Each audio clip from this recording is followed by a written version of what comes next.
Right, okay, we're going to do a few little things to look after our feet. So as runners, we quite often look after the rest of our bodies and give our feet a real pounding, but don't necessarily look after them.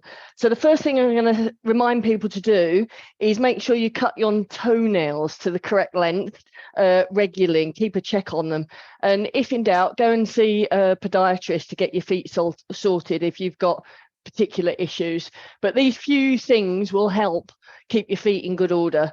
First off, I've got a spiky rolly ball. It doesn't have to be a spiky one, but it does need to be a hard ball, or it can be a tin of beans, something like that, that you can roll your foot across.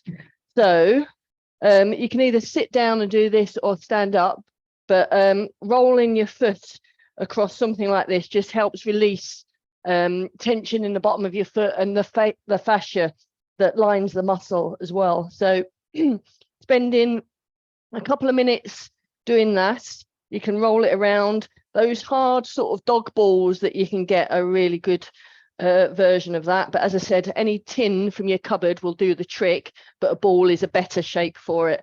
So I'm rolling around on my heel, I'm going up and down the sole of my foot and then into my toes as well. So I would spend a good few minutes doing that. For the moment, we're just doing it briefly, but a good few minutes.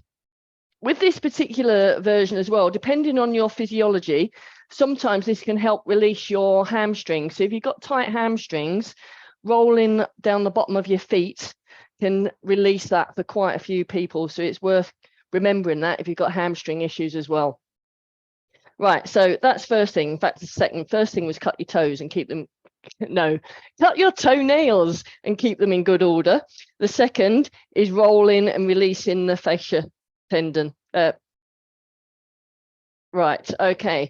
Then from there, we quite often neglect stretching our toes. So various ways of doing it. You can sit yourself on a chair, cross one leg over, push your toes back and stretch one digit at a time, a bit like you would do with your fingers going back. We quite often do our fingers, but we don't do our toes. So that is a gentler version. And again, you'd work for a couple of minutes on each foot. You might find that your your big toes in particular need a little more work. The other thing that you can do, the same as we do with our hands, we quite often do this stretch, grabbing from the webbing and pulling.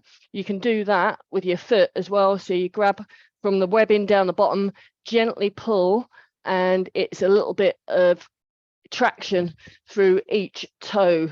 So that's a really nice thing to do to your foot as well. Just look after them. And then you can get your thumbs in and massage. That's a lovely thing to do, particularly after a long run. Helps with blood flow and just makes your foot feel good. You do that on both feet for a good couple of minutes until it feels right. If you've got tendinopathy in issues in your Achilles, you can grab hold of your Achilles here, this bit, and give it a good massage through there. Again, spending as much time as you feel that you need to with each of these things. I'm just whizzing through them. And then a more challenging stretch for your toes is kneeling down like this. This is one I like to do because it releases my toes quite quickly. So bottom to heel. If you're not comfortable in this position, you can take your weight on your hands, or better is to have a block or two or a load of cushions like this and get a really nice stretch going through your toes, your big toes in particular. And then finally, the other thing to think about is that stretch, the muscle going up the front of your shin, tibialis anterior, that gets a lot of abuse potentially when we're running and not a lot of love. So again, kneel down on your heels, keep the blocks under there if it helps, lean back and lift a knee up off of the floor, and you'll find that you get a stretch through your foot and going up into your shin as well. So all the stretches you want to be holding for a couple of minutes. And any of the manipulation stuff, just do it for as long as you feel is right. So this stretch here, the tibialis anterior, front of shin, is the one that we do at the end of classes, like this, pointing your toes. It's a more effective version of that. We don't do it at the end of running classes because we're outside in the car park and we get cold and wet. So little resume of what to do to look after your feet. So do it. And if you only do one of them, go and check your toenails are the correct length. Thank you very much, everybody.